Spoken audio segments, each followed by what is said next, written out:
A new challenger is approaching. Today, Teenage Engineering hit us with the EP-133, the successor to the PO-33, the world's smallest sampler. It was kind of revered in the SP-404 community as a tiny SP-404, so 404 killer, the KO2, much larger than the original PO-33, actually even larger than the SP-404, but thinner. I am liking the thinness of this device, kind of comparable to the Poly Tracker, which I think is the perfect size for portable devices. It is battery powered, but it does not have a built-in battery. It requires 4 AAA batteries to run. You can also power it through USB-C. We have a built-in microphone, which we actually don't have on the SP-404 MK2. They got rid of that one. You still get the microphone on older SPs, but not on the new one. Glad to see they have a built-in microphone here. We also have a speaker, which is really appreciated, because what's the point of having gear with batteries if I'm still gonna need headphones? That's just my opinion, so I'm really glad to see that built-in speaker. How usable is it gonna be?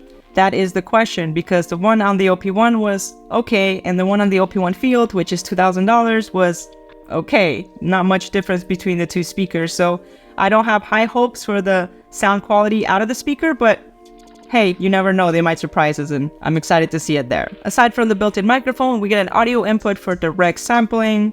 Yes, I'm wondering if you can sample through the USB. You should be able to. It has sync in and out and MIDI, and if you watch Cuckoo's video, which I highly recommend, I'm sure you already watched it if you're here, he says this is going to be a series, so I'm assuming that they're going to make other pocket operators. I don't think they'll make a 2 of every single pocket operator because there is a lot of overlap, but I think we're going to see like a synth version of this. That's like the most logical step. So when I first saw this, I was like, wow, this looks really cool. Even though it's a lot bigger than the original, they've done a really nice job at like filling in on the space. You don't feel like you have extra unnecessary space. We get a cool little slider, kind of reminds me of the Octatrack. We have 12 pads. They're not really pads, they're more like clicky buttons. Looks really kind of like a giant calculator, which is what the pocket operator was often compared to. Small music calculators. This is a big music calculator, but it's only 12 pads. On the SP-404 we do get 16. I'm gonna compare them, but not like crazy because they are both portable samplers and they have effects. So it has a few global effects, and then it has our punch-in effects, which is kind of similar to the 404 where you press the button and the effect happens as you're playing, so that's going to be a lot of fun. You can also set the slider to do different things, so excited to see the possibilities. What I'm really most excited about, yes, I already ordered it a few hours ago. They're probably going to sell out. That's normally how Teenage Engineering stuff is. But what I'm really most excited about is how the looping is going to be, because that's been my biggest gripe with the SP-404. Like, I just want a simple looper. I just want to grab my guitar, set a number of bars, make a loop, and be on with my life.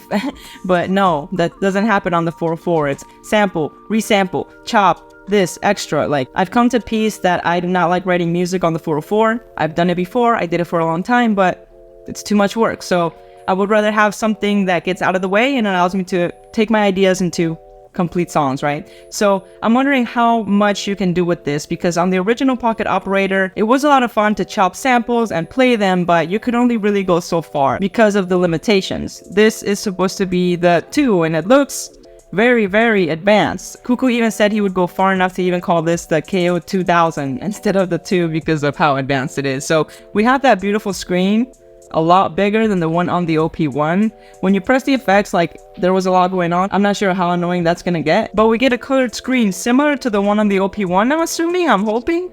I mean, it's only $299, but you would hope, right, that it's as good quality. When it comes to quality, Teenage Engineering hasn't really disappointed. Although with the latest OP1 Field release, I have read about sticky buttons on a few forums, so that's a thing. That was never a thing on the original OP1. I hope it's as sturdy as it looks. Teenage Engineering is often compared to Apple. Like, the OP1 looks like it could have been made by Apple, so I don't doubt that this will be a high quality device. 64 megabyte sampler, so you do not have a lot of space in here, but what it does is it crunches down all your samples. So you get 999 slots.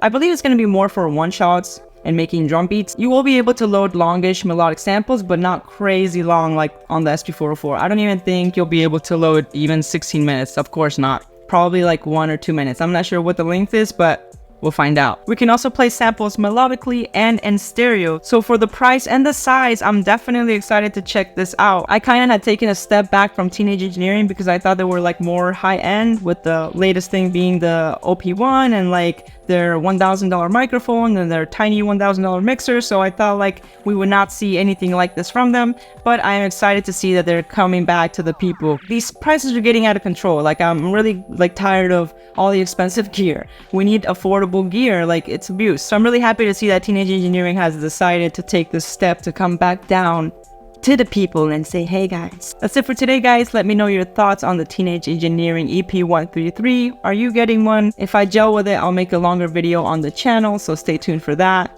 Stay fly. Catch you in the next one. Brought to you by DistroKid, the easiest and fastest way to get your music on all the major platforms.